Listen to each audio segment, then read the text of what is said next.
नमस्कार, बहुत बहुत स्वागत है आप सभी का अनअकैडमी में। मेरा नाम है अतुल जैन। आजकल अगर आप अंतर्राष्ट्रीय समाचार देख रहे हैं या फिर इंटरनेशनल डिप्लोमेसी को थोड़ा बहुत फॉलो कर रहे हैं तो इस बात की पर्याप्त संभावना है कि आपने ये शब्द जरूर सुने होंगे, क्रिटिकल मिनरल और रेयर अर्थ मिनरल।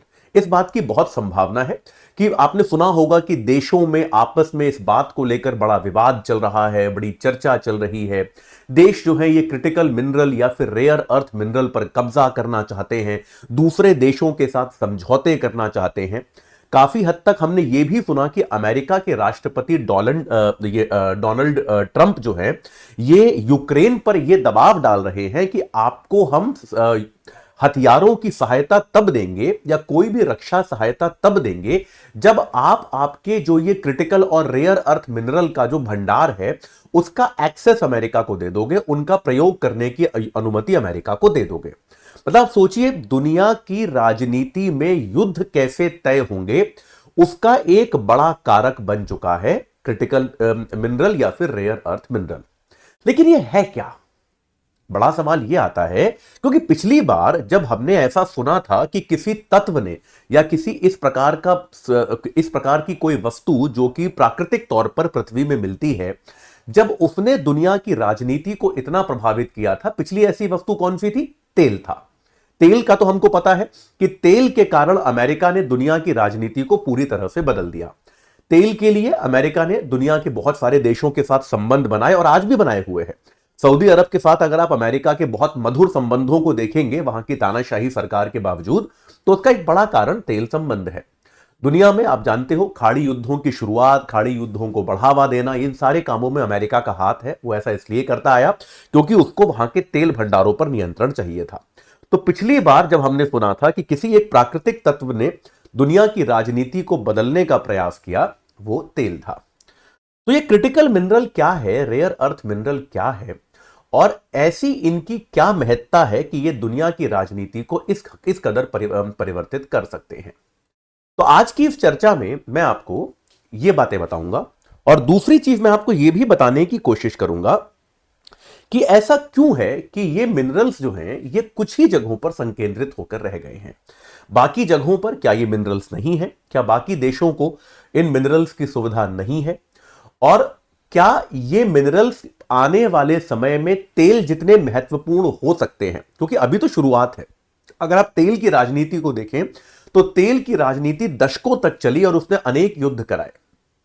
तो क्या ये क्रिटिकल मिनरल्स जो आपके हैं या रेयर अर्थ मिनरल्स जो हैं, क्या ये इस प्रकार के मिनरल्स बन सकते हैं? क्या ये तेल जैसी ही राजनीति लेकर आ सकते हैं जो दुनिया में खून खराबा कराए, जो दुनिया में वास्तविकता में इतने युद्ध कराए कि देश दूसरे देशों पर कब्जा करने लगे?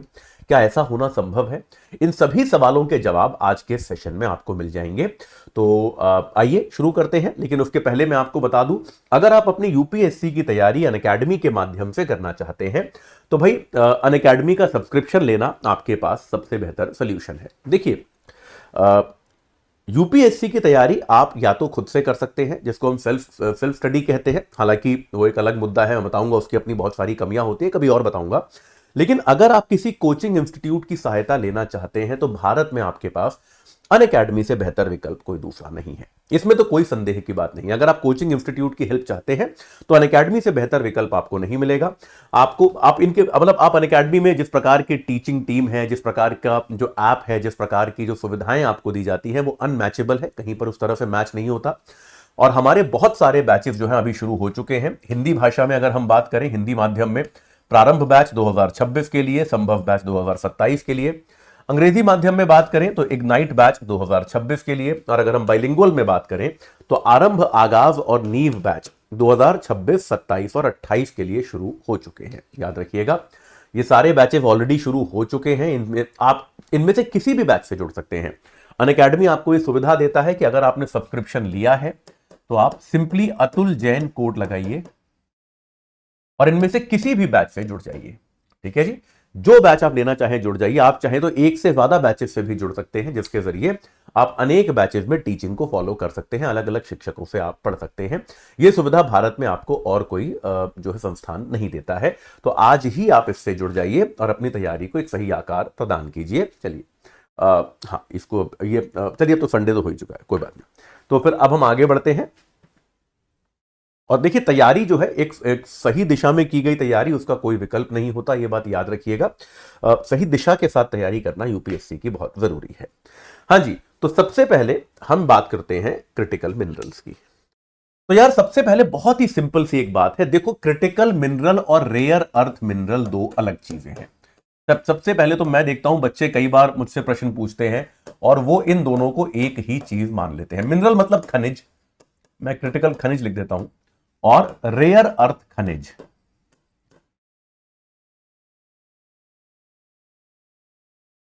ये दो अलग चीजें हैं। ठीक है, ये दोनों क्या है, दो अलग चीजें हैं, ये दोनों सेम चीज नहीं है। सुनने में सेम लग सकता है आपको, लेकिन दोनों एकदम अलग चीजें हैं। क्रिटिकल खनिज जो होता है वो क्या होते हैं, उनकी अगर मैं परिभाषा आपको बताने की कोशिश करूं तो ये वो चीजें हैं, सबसे पहले क्रिटिकल ईंधन, माफ कीजिएगा, क्रिटिकल खनिज जो होते हैं इनका ईंधन जैसा प्रयोग नहीं होता।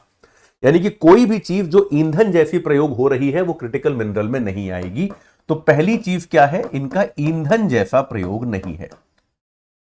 ईंधन जैसा प्रयोग ना होने का एक इंपॉर्टेंट फैक्टर क्या मिल जाता है हमको, कि ये खर्च नहीं होते। जैसे ईंधन क्या है, पेट्रोल है, पेट्रोल का आपने प्रयोग कर दिया तो वो खर्च होके खत्म हो गया। ये उपयोग हो जाते हैं लेकिन रिसाइकल हो सकते हैं। अगर ईंधन जैसा प्रयोग नहीं हो रहा है, इसका मतलब इनकी कुछ मात्रा को आप रिसाइकल कर सकते हो। ये बात क्लियर है ना, इनको रिसाइकल करना संभव है, इनका ईंधन जैसा प्रयोग नहीं है, इस बात को याद रखिएगा। और ये बहुत सारे औद्योगिक सेक्टर्स में, अनेक उद्योगों में ये महत्वपूर्ण है। आगे बढ़ने के पहले आपको बता दूं कि भाई अगर आप यूपीएससी की तैयारी करना चाहते हैं अनअकैडमी के साथ, तो आपके लिए आया है अब तक का एक बहुत ही शानदार ऑफर। तो अनअकैडमी जो है वो आपके लिए बहुत ही बढ़िया ऑफर लेकर आई है, आज ही घोषित हुआ है। इस ऑफर में आपको क्या मिल सकता है कि भाई आप अगर अपनी यूपीएससी के सपने को पूरा करना चाहते हैं, जो आपका आईएएस ड्रीम है, उसके लिए आप अनअकैडमी के साथ जुड़ना चाहते हैं, जहां पर निस्संदेह हम ये कह सकते हैं कि भारत के सबसे बेहतरीन शिक्षक अगर आपको कहीं मिलेंगे, मतलब ये मेरे को कहने की जरूरत नहीं है, आप खुद से वेरीफाई कर सकते हैं इस बात को। इनमें से ज्यादातर टीचर्स के नाम आप जानते होंगे, ज्यादातर के लेक्चर्स आपने देखे होंगे, ज्यादातर से आपने कुछ ना कुछ सीखा होगा। तो ये मेरे को सिद्ध करने की, आपको बताने की कोई आवश्यकता नहीं है कि भारत में सबसे बेहतरीन टीचर्स अगर आपको कहीं मिलेंगे तो वो बिना किसी डाउट के अनअकैडमी में मिलेंगे। तो अनअकैडमी का जो सब्सक्रिप्शन है उस पर एक बहुत ही शानदार ऑफर वापस आया है, और ये ऑफर क्या है, 60% ऑफ आपको मिल जाएगा फ्लैट, और 12 महीने तक का फ्री एक्सटेंशन। ये दोनों चीजें आपको, जो हम पहले दिया करते थे अब से कुछ समय पहले तक, ये ऑफर एक बार दोबारा वापस आ गया है आप सभी के लिए। मिलेगा कैसे, आपको सिंपली एनरोलमेंट वाले पेज पर जाकर अतुल जैन कोड अप्लाई करना है। ATULJAIN सिंपल सा कोड लगाना है आपको। याद रखिए, अनअकैडमी का अगर आप सब्सक्रिप्शन लेते हैं तो आप हमारे किसी भी माध्यम के किसी भी बैच से जुड़ सकते हैं। ये एक ऐसी छूट है जो आपको और कोई संस्थान नहीं देता, केवल अनअकैडमी ही प्रदान करता है, इसको याद रखिएगा। प्रीलिम्स, मेंस, इंटरव्यू तीनों की तैयारी, आपकी प्रीलिम्स की टेस्ट सीरीज, मेंस की टेस्ट सीरीज, ये सब कुछ आपका इसके अंतर्गत कवर होगा, पूरा का पूरा सीसैट भी कवर होगा। तो बाकी संस्थान कई बार इनको अलग अलग बैचेस की तरह बेचते हैं, लेकिन हम इनको पूरा एक ही पैकेज के अंदर समावेशित करके आपको देते हैं, और उस पैकेज पर आपको अभी 60% ऑफ है, फ्लैट 60% ऑफ, और 12 महीने तक का फ्री एक्सटेंशन। यानी कि अगर आप 1 साल की वैलिडिटी वाला कोर्स ले रहे हैं तो हो सकता है आपको 1.25 या 1.5 साल की वैलिडिटी वाला कोर्स भी मिल जाए। तो वैलिडिटी भी आपको एक्स्ट्रा मिलने की पूरी पूरी संभावना है। तो इसके लिए आप तुरंत जुड़ जाइए और अपनी तैयारी को सही आकार प्रदान कीजिए। चलिए अब आगे बढ़ते हैं।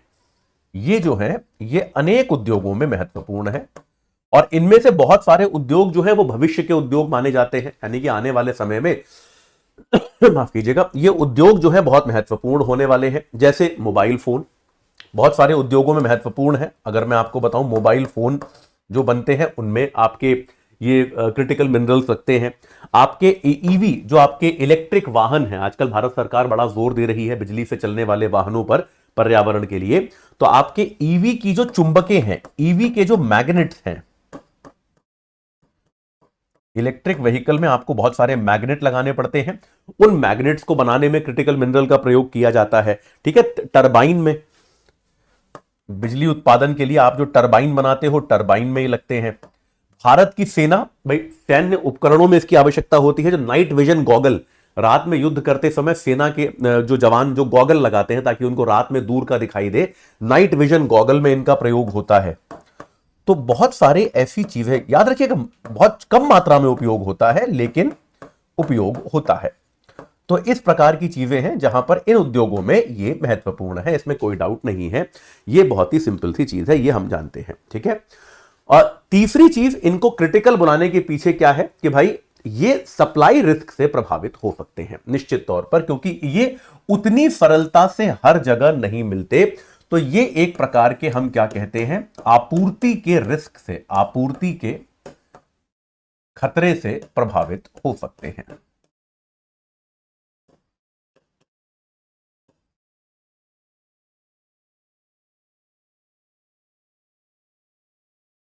एक प्रकार का जो सप्लाई रिस्क है वो इन पर होता है निश्चित तौर पर, इसमें कोई डाउट नहीं है, ठीक है। ये तो हो गया आपका क्रिटिकल मिनरल। अब रेयर अर्थ मिनरल क्या है भाई? रेयर अर्थ मिनरल्स जो है बेटा, वो आपके बेसिकली इसी का सबसेट है। आप ये समझिए कि आपका, अगर ये आपके क्रिटिकल मिनरल हैं,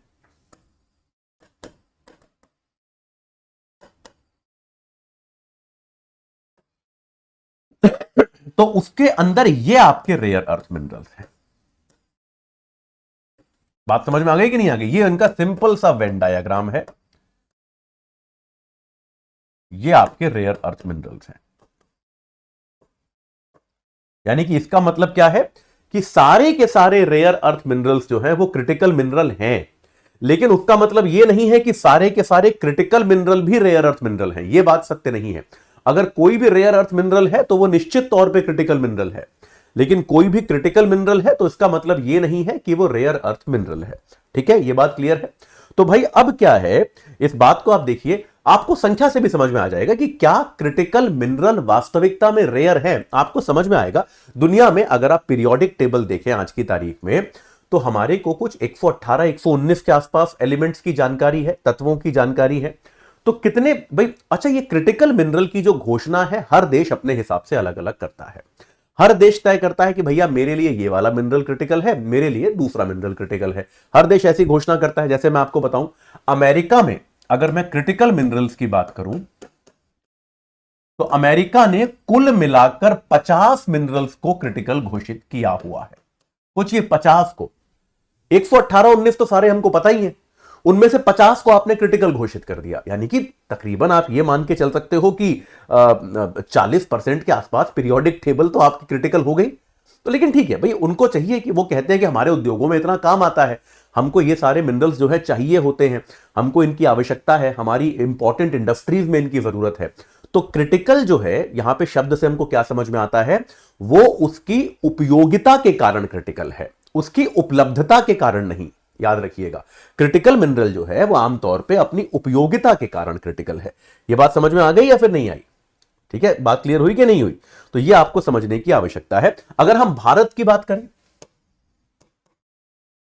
भारत ने भी अपनी सूची जारी करी है और हमने 51 मिनरल्स को भारत के लिए क्रिटिकल मिनरल घोषित कर रखा है। हमने 51 मिनरल्स को अपने लिए क्रिटिकल मिनरल बताया है। और 20 से ज्यादा देश ऐसे हैं जिन्होंने अपनी अपनी लिस्ट डिक्लेयर कर रखी है कि यार ये हमारे लिए क्रिटिकल मिनरल है। ज्यादातर में यही कुछ मिनरल्स कॉमन है। तो भाई ये बात, रेयर अर्थ इन सब में शामिल है। रेयर अर्थ को क्या होता है, रेयर अर्थ 17 मिनरल्स है मुख्यतः। अगर आप रेयर अर्थ की बात करें, वो फिक्स्ड है, वो 17 मिनरल्स हैं, 17 खनिज हैं। दो और खनिज हैं जो लगभग इनमें शामिल माने जाते हैं। तो कुछ जगह पे आपको 19 मिल सकते हैं, लेकिन सही आंकड़ा 17 है। कुछ जगहों पर 19 भी लिखा हो सकता है, 17 या 19 दोनों ठीक है, क्योंकि थोड़ी सी परिभाषा इसकी परिवर्तित होती रहती है। लेकिन 17 खनिज जो है वो रेयर अर्थ मिनरल्स हैं। वो सबके क्रिटिकल मिनरल्स के अंतर्गत आते हैं। जैसे अब आपके कुछ इस प्रकार के एलिमेंट्स होते हैं, जैसे आपका गैलियम हो गया, जर्मेनियम हो गया, गैलियम हो गया, जर्मेनियम हो गया, लिथियम हो गया। लिथियम तो नाम सुना ही होगा आपने। तो ये सारे के सारे जैसे क्या हैं, ये क्रिटिकल तो हैं, ये क्रिटिकल तो हैं, लेकिन ये रेयर अर्थ नहीं है। बात समझ में आई कि नहीं आई? ये सारे के सारे क्रिटिकल हैं पर रेयर अर्थ नहीं है। तो इस क्लास के बाद मैं एक सूची जो है टेलीग्राम पे डाल दूंगा रेयर अर्थ मिनरल्स की। वो लिस्ट है, आपको रटने की कोई आवश्यकता नहीं है, ये याद रखिएगा। कोई रट्टा मारने की जरूरत नहीं है कि आपको सारे क्रिटिकल मिनरल रटने हैं या सारे रेयर अर्थ मिनरल रटने हैं। कोई ये उस तरह का परीक्षा नहीं होने वाली है। तो आप जो है इसको बिल्कुल भी कोशिश मत कीजिएगा इन सब चीजों की। हाँ, अगर आपको पता रहे रेयर अर्थ क्योंकि कम है, 17 है, वो आप याद रख पाए तो बहुत अच्छी बात है, नहीं रख पाए तो भी कोई चिंता की बात नहीं है। मैं लिस्ट एक बार टेलीग्राम पे डाल दूंगा, वो आप वहां पे देख सकते हैं। ठीक है, चलिए। तो देखिए इन मिनरल्स की जो महत्ता है, देखिए कई बार क्या होता है, अब खनिजों की भी जो आवश्यकता और जो उनकी कमी का एहसास है वो कई बार अंतरराष्ट्रीय संबंधों के कारण लगना शुरू होता है। अगर आप 21वीं सदी की शुरुआत में जाएं तो देश इन चीजों की ज्यादा परवाह नहीं करते थे क्योंकि एक दूसरे को आपूर्ति करते रहते थे। अब जैसे जापान है, हम जापान की बात करते हैं, इसका क्लासिक एग्जांपल जापान है। यार जापान में एक बहुत ही शानदार इलेक्ट्रॉनिक उद्योग है, यह बात तो हम जानते हैं। जापान के बने इलेक्ट्रॉनिक्स उद्योग तो भाई, इलेक्ट्रॉनिक्स तो दुनिया भर में जाने माने हैं। इलेक्ट्रॉनिक्स में जापान जो है वो दुनिया की सबसे बड़ी शक्तियों में से एक हमेशा माना जाता रहा है, आज भी माना जाता है। तो जापान में क्या था, इस प्रकार के मिनरल्स का उत्पादन था ही नहीं। जापान इस प्रकार के मिनरल्स का उत्पादन करता ही नहीं था और जापान जो है वो अपनी 90% से ज्यादा आपूर्ति के लिए चाइना पर निर्भर था। जापान का क्लियर था कि उसका चाइना के साथ अग्रीमेंट था, चाइना उसको भेजता रहता था, कोई उसको दिक्कत थी नहीं यार, इसमें तो कोई समस्या वाली बात थी नहीं। तो ये जो चीज थी ये हमेशा जापान और चाइना के बीच में होती रहती थी। लेकिन चाइना का, जैसा आपको पता है, बहुत सारे देशों के साथ सीमा का विवाद है, ये तो हम जानते ही हैं। चाइना का तो सबके ही साथ सीमा का विवाद है। तो 2010 के वर्ष में क्या हुआ, एक बहुत पुराना चीन और जापान का सीमा विवाद चल रहा था जिसको हम कहते हैं सेनकाकू आइलैंड।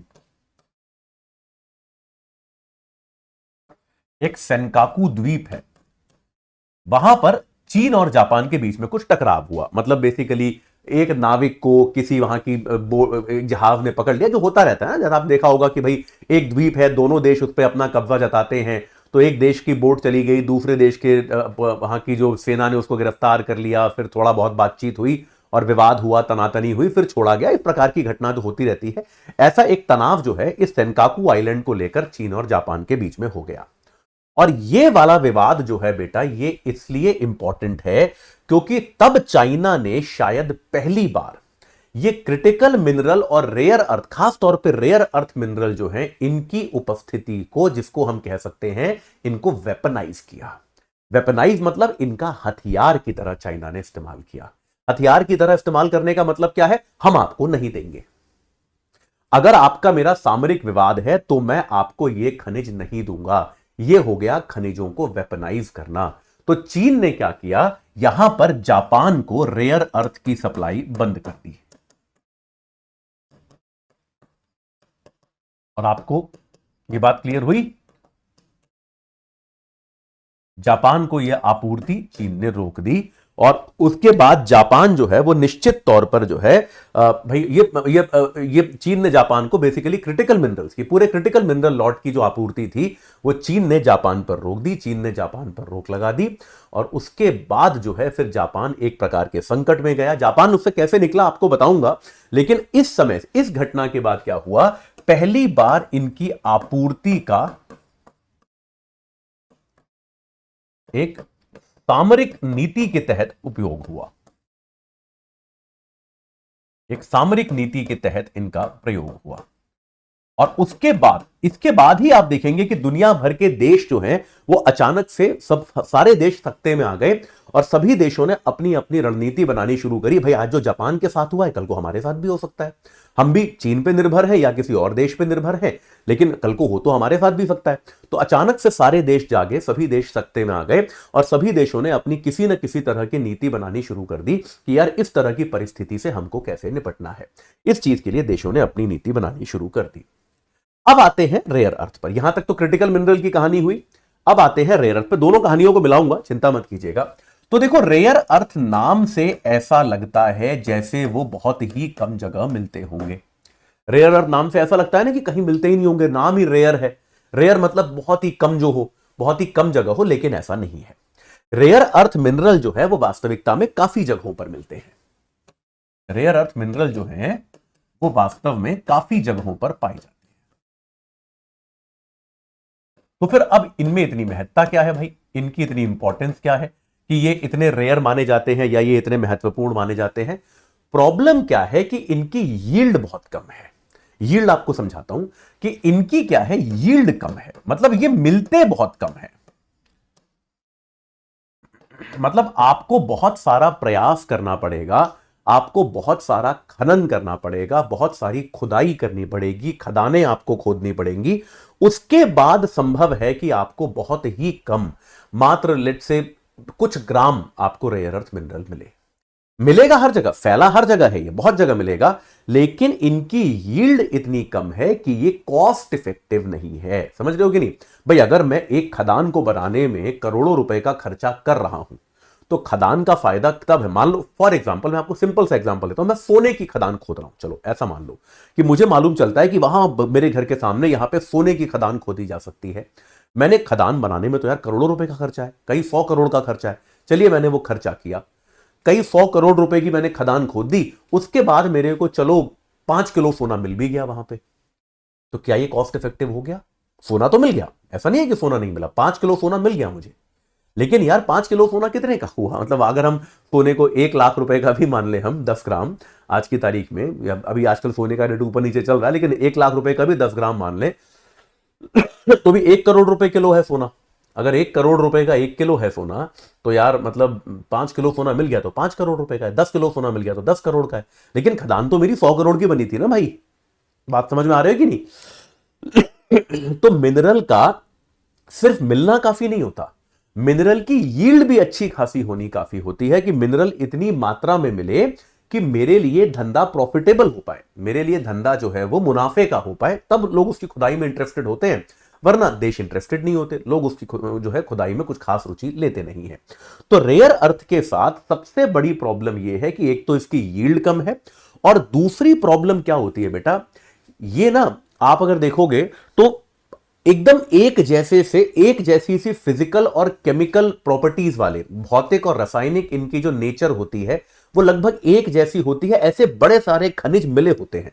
तो मतलब इसमें होता क्या है, इनको अलग करना बहुत कठिन है। मैं आपको समझाता हूं ये बात। आप में से कई लोगों ने बचपन में केमिस्ट्री पढ़ी होगी, इनको अलग करना कठिन है। देखो आमतौर पे आपको प्रकृति में चीजें अलग अलग नहीं मिलती। प्रकृति में आपको, जैसे क्लासिक एग्जांपल लेते हैं पेट्रोलियम का, आपको कच्चा तेल मिलता है प्रकृति में, अब आप उसमें से पेट्रोल भी निकालते हो, डीजल भी निकालते हो, मिट्टी का तेल भी निकालते हो, पेट्रोलियम जेली भी निकालते हो, बहुत तरह की प्राकृतिक गैस भी निकालते हो। क्योंकि वो आप कैसे कर पाते हो? क्योंकि हर किसी का बॉइलिंग पॉइंट अलग अलग है, हर किसी के उबलने का बिंदु जो है अलग अलग है। तो आप क्या करते हो, मान लो आपको प्रकृति में ये एक सोल्यूशन मिला, तो आप इसको गर्म करते जाते हो। भाई मान लो 50 डिग्री पे जो चीज उबल गई उसको आप अलग ले जाते हो और यहां पर उसको अलग लिक्विड में कन्वर्ट कर देते हो, ये कोई एक चीज बन गई। 70 डिग्री पे जो चीज उबली उसको कहीं और ले गए आप, उसकी वेपर को, उसे अलग कर दिया कहीं और, आपने उसको इकट्ठा कर लिया। तो जो चीज 50 डिग्री पे उबल गई वो कोई, मान लो आपका कोई पहला खनिज हो गया, जो 70 डिग्री पे उबला वो दूसरा खनिज हो गया, वगैरह वगैरह। तो ये सारी चीजें आप तब कर पाते हो जब उनकी प्रॉपर्टीज में फर्क हो, उनके बॉइलिंग पॉइंट में बहुत ज्यादा फर्क हो। लेकिन मान लो अगर आपको कोई ऐसा सोल्यूशन मिले जहां पर एक का बॉइलिंग पॉइंट है 70 डिग्री और दूसरे का बॉइलिंग पॉइंट है 71 डिग्री, प्रोसेस मुश्किल हो गया कि नहीं हो गया? क्योंकि 50 और 70 में अच्छा खासा फर्क है, आप आराम से कर सकते हो। लेकिन अगर एक 70 पे उबल रहा है, दूसरा 71 पे उबल रहा है, तो बेटा इनको अलग करने के लिए आपको और बहुत महीन मशीनरी बनानी पड़ेगी या नहीं बनानी पड़ेगी? सामान्य मशीनरी के साथ आप इनका पृथक्करण नहीं कर पाओगे, इनको अलग नहीं कर पाओगे। इनको अलग करने की प्रक्रिया बहुत जटिल हो गई, बहुत महंगी हो गई, अचानक से हो गई कि नहीं हो गई? ये बात क्लियर है कि नहीं है? रेयर अर्थ के साथ यही दिक्कत है, ये वाला पॉइंट कोर पॉइंट है, इसको याद रखना है। रेयर अर्थ में availability is not the problem, उपलब्धता है। प्रॉब्लम यह है कि ये जो रेयर अर्थ मिलते हैं ऐसे चट्टानों की फॉर्म में मिलते हैं, और एक चट्टान में कई सारे रेयर अर्थ मिनरल्स हैं और दुनिया भर के और मिनरल्स हैं। अब इनका क्या है, सबकी प्रॉपर्टीज लगभग एक जैसी है, बॉइलिंग पॉइंट एक जैसा है, और जो तमाम तरह की जो इनकी जो आपके भाई मेल्टिंग पॉइंट एक जैसे से हैं, इनकी प्रॉपर्टीज एक दूसरे के इतना नजदीक हैं कि इनको अलग कर पाना बहुत बहुत बहुत मुश्किल काम है। तो असली रीजन जो है वो ये है कि इनका पृथक्करण जो है वो बहुत बड़ी चुनौती जो है यहां पर एक बन के आती है। ये आपको रेयर अर्थ वाली बात समझ में आ गई कि नहीं आ गई? तो भाई ये बात क्लियर हो गई। अब देखिए, हां ये बात क्लियर है। तो अब इसमें क्या है, देखिए अब चाइना ने क्या, अच्छा इसको, इस बात को समझने की कोशिश करते हैं। माफ कीजिएगा।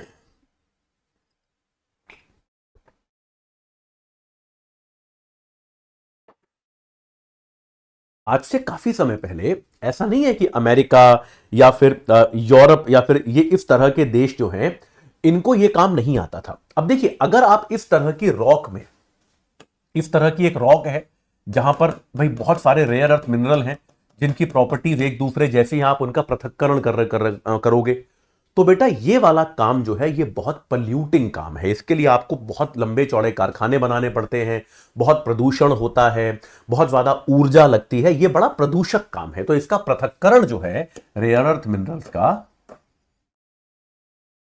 ये एक प्रदूषक काम है। और आप ऐसा कह सकते हो कि 70-80 के दशक में अमेरिका और यूरोप जो है उन सबके पास क्षमता थी ये काम करने की, वो इस काम को कर रहे थे।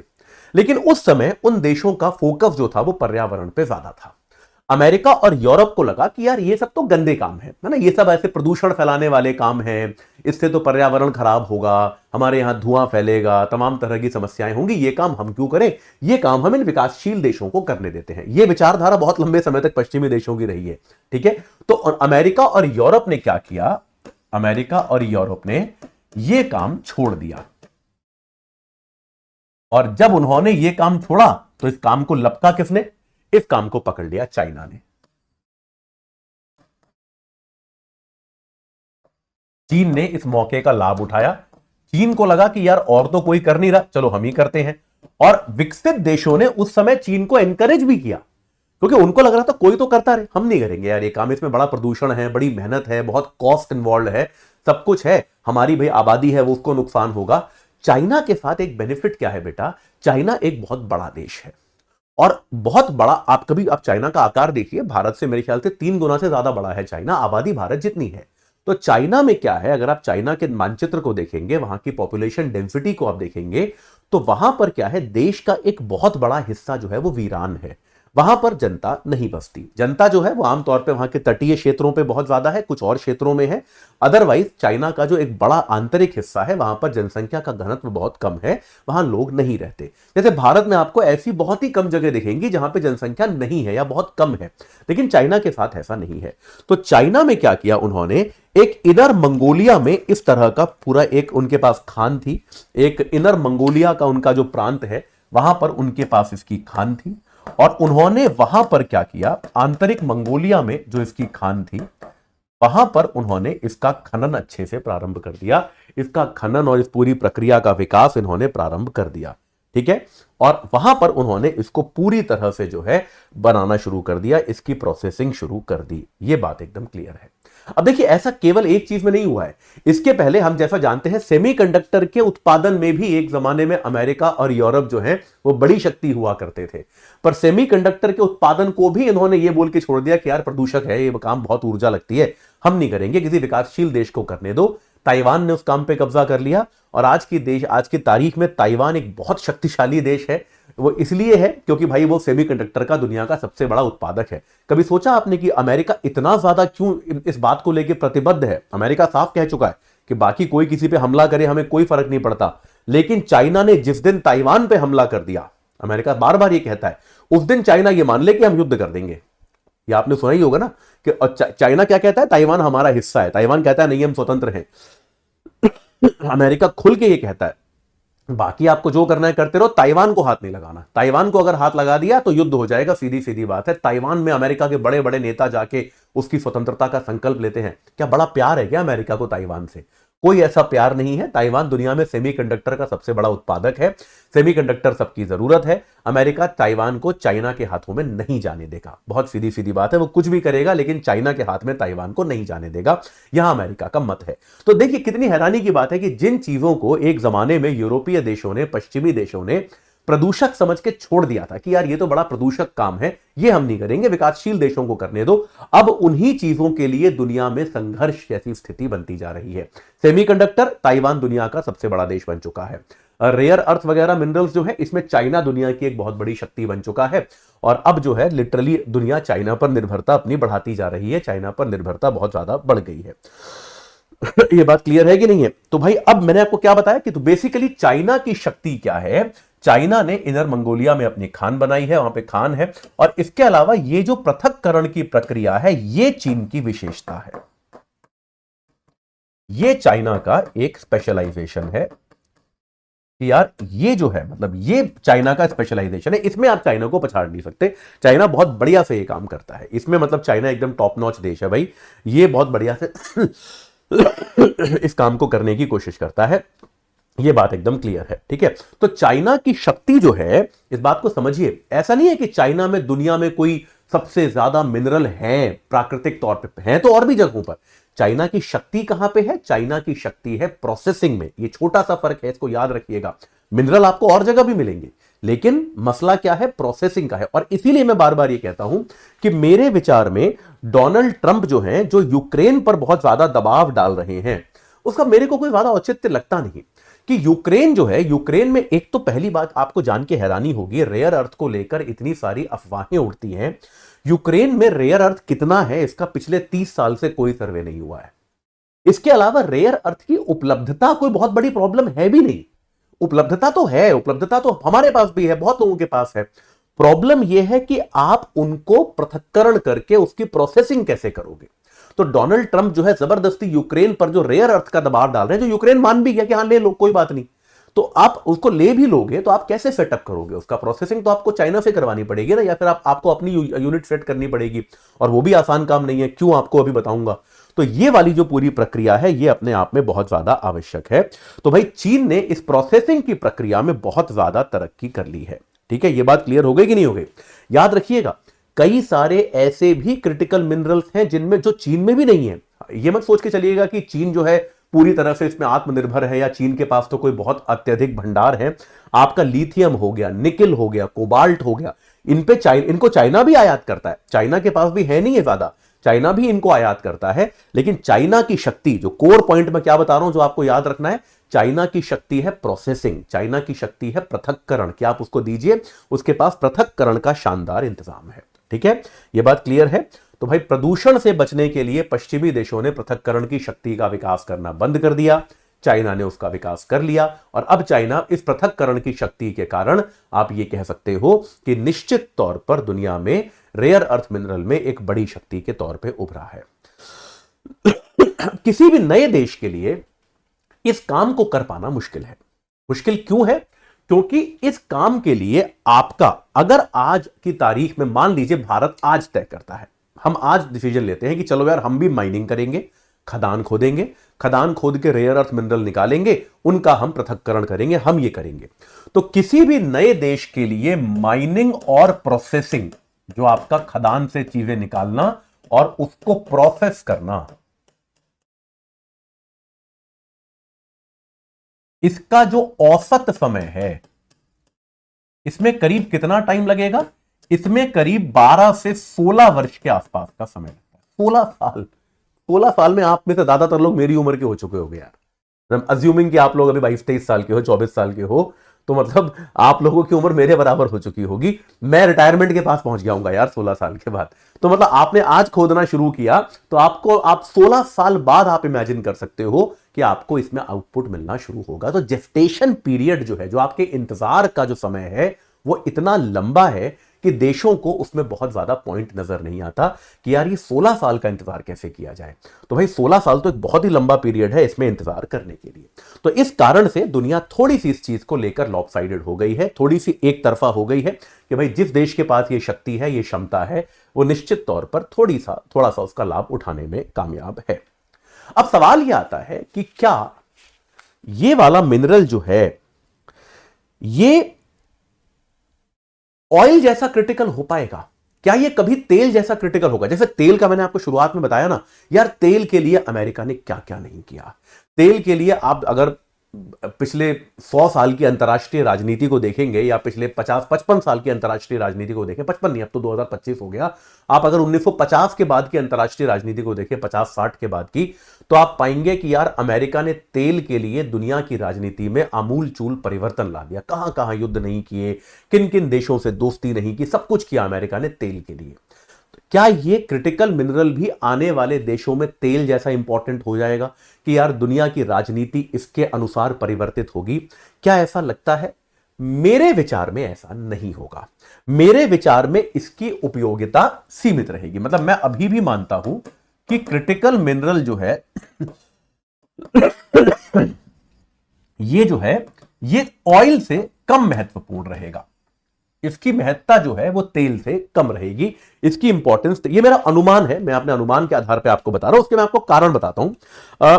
एक तो देखिए क्या है कि सबसे पहली चीज तो यह है कि खर्च नहीं हो रहा है, इसकी रिसाइकलिंग संभव है। कि भाई आपने मोबाइल फोन में क्रिटिकल मिनरल यूज किया, तो चलिए देश नए क्रिटिकल मिनरल ना निकालें, लेकिन जो आपके मोबाइल फोन डंप किए जाते हैं उनमें से आप एक्सट्रैक्शन तो कर सकते हो। तो आप जो है इसकी रिसाइकलिंग संभव है। तेल में कोई रिसाइकलिंग संभव नहीं। आपने एक बार गाड़ी चला ली, पेट्रोल फूक गया, अब उसका आप दोबारा पेट्रोल नहीं बना सकते उसमें, वो क्योंकि वो कंज्यूम हो गया ना, वो कंज्यूमेबल चीज है, वो आपकी उपभोग हो गई। यहां पर आपकी वस्तु की रिसाइकलिंग संभव है। तो अगर आपके यहां रिसाइकलिंग संभव है तो निश्चित तौर पर आप जो है उसकी उपलब्धता जो है वो उतनी बड़ी चुनौती निश्चित तौर पर नहीं रहेगी। ये बात क्लियर है कि नहीं है? उपभोग में ये, मतलब ये क्यों है रिसाइकलिंग संभव क्यों है? क्योंकि ये उपभोग वस्तु नहीं है, ये उपभोग में समाप्त नहीं होती। ये बात क्लियर हुई कि नहीं हुई? उपभोग में ये समाप्त नहीं होती, तो इसीलिए इसकी रिसाइकलिंग निश्चित तौर पर संभव है। इसके अलावा तेल की तरह इसका यूज भी हर क्षेत्र में नहीं होता। यार तेल तो हर कोई हर चीज में यूज करता है। अगर आपके पास आज की तारीख में गाड़ी नहीं भी है तो भी आप बहुत जगह तेल यूज कर रहे हो, आपको पता नहीं चल रहा। अरे आपके घर पे जो सामान आ रहा है वो हर सामान किसी, आपने देखा ना कभी भी पेट्रोलियम के दाम जब बढ़ते हैं तो पूरी अर्थव्यवस्था में मुद्रास्फीति हो जाती है। क्योंकि यार आपके घर पे जो सब्जी आ रही है, दूध आ रहा है, जो आपका अनाज आ रहा है, सारा का सारा आ तो ट्रकों से ही रहा है। तो तेल तो मतलब आधार है ना, बिल्कुल पूरी तरह से पूरी अर्थव्यवस्था उस पर निर्भर है। इसका उपयोग हर कोई नहीं करता।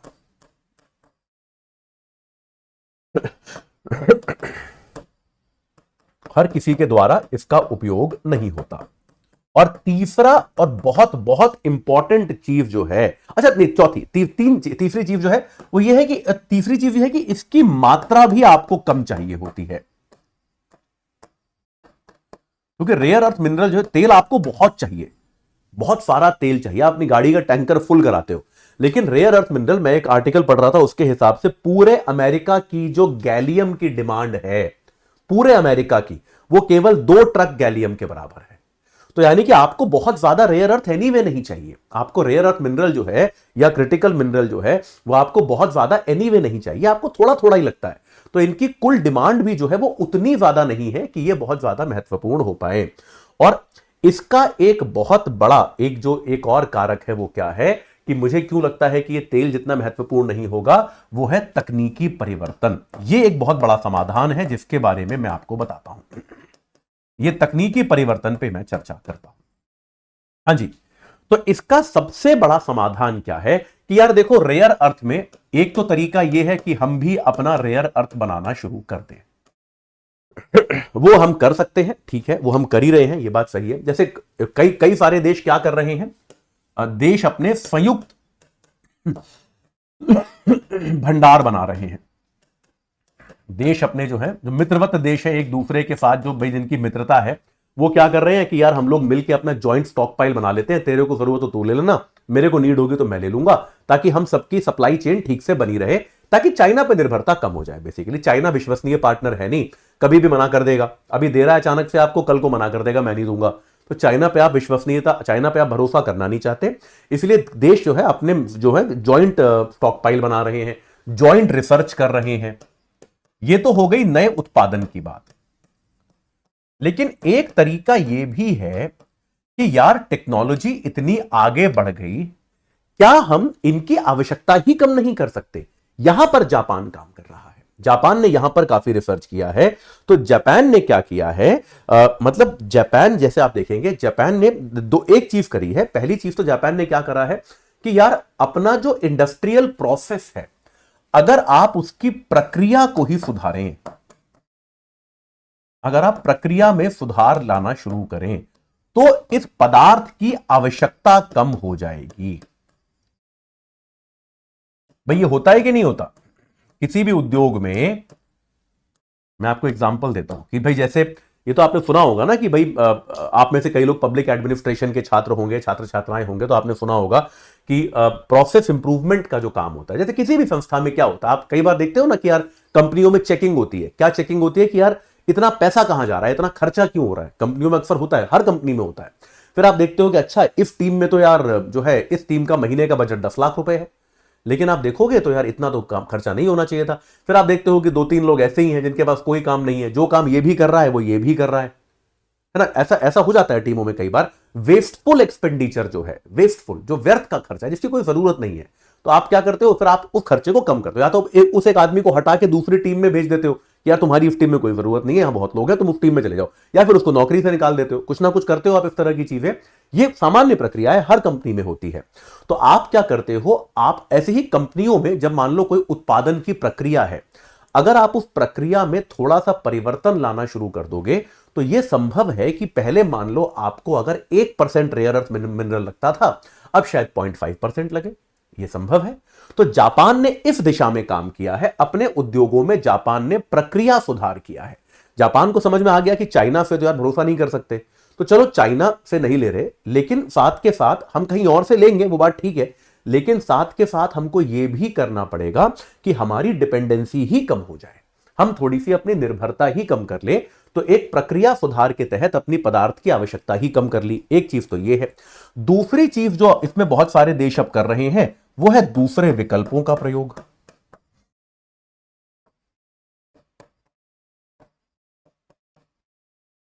अगर क्रिटिकल मिनरल या रेयर अर्थ मिनरल जो हैं, अगर उनके प्रयोग से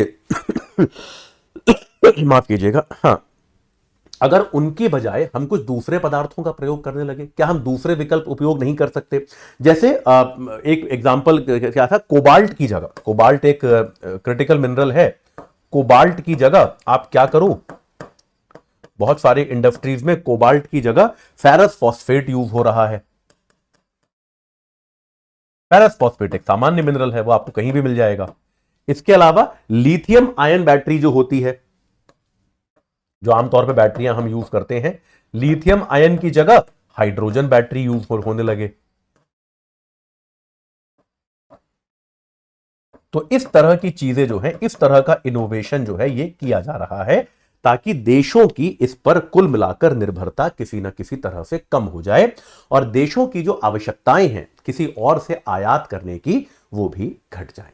ठीक है, चलिए, तो आज के लिए इतना ही। मेरे ख्याल से काफी लंबा लेक्चर हो गया, लेकिन चलिए, मैं आशा करता हूं कि ये क्रिटिकल मिनरल और रेयर अर्थ मिनरल का जो पूरा ये कॉन्सेप्ट है, इसका ये एबीसी मैं आपको बताना चाहता था। तो भाई मैं आशा करता हूं कि आपको ये बात समझ में आ गई होगी। अब इसको लेकर कोई कंफ्यूजन नहीं रहेगा आपको। इसको लेकर बड़ी सारी भ्रांतियां, बड़ी सारी उल्टी सीधी चीजें आप देखेंगे सोशल मीडिया पे। मत मानिए, मत इनके बारे में ज्यादा सोचिए। जो मैं पढ़ा रहा हूं वो एकदम सटीक है, वो एकदम प्रॉपर रिसर्च बेस्ड है, तो उसी पर भरोसा कीजिए। और यूपीएससी के लिए आपके लिए इतनी जानकारी काफी है। ठीक है, इस टॉपिक से जुड़ा कोई भी अगर आपके पास डाउट है, कोई भी आपके पास अगर कोई संदेह है तो आप मुझे बता सकते हैं। मैं एक काम करता हूं, आपको एक प्रश्न के साथ छोड़ता हूं, एक यूपीएससी के मुख्य परीक्षा के लिए एक प्रश्न के साथ आपको छोड़ता हूं। ठीक है, वो क्या है, रेयर अर्थ खनिज नई वैश्विक व्यवस्था में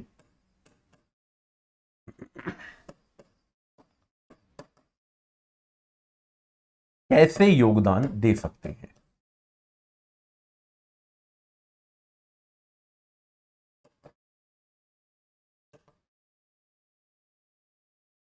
चर्चा कीजिए।